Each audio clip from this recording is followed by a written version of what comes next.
या सावलीत माझ्या विश्वाची माऊली ती, हृदयात मानवाच्या धम्मज्योत लावली ती।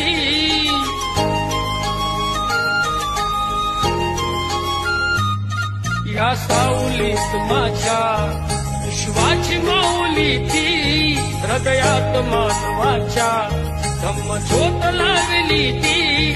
जग जिंकून झाले ते मित्र गौतमाचे,